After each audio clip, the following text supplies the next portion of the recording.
ఈ షాప్స్ అన్నీ ఓపెన్ అవుతుంది. Ammos restaurant, fresh cave.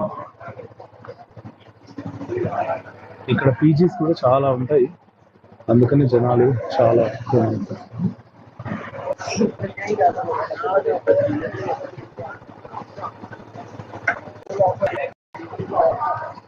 అందరూ నన్ను చూస్తున్నారు. ఈ కెమెరా ముందర స్టిక్ పెట్టాను కదా, అందరూ నన్నే చూస్తున్నారు. ఏంది ఇది మళ్ళీ ఎస్జీ పాలెం నుంచి ఒక ఆర్డర్ అయితే వచ్చింది. జస్ట్ షార్ట్ డిస్టెన్స్ 1 కిలోమీటర్ డ్రాప్ది. అందరు తూలుకుంటా వస్తున్నారు.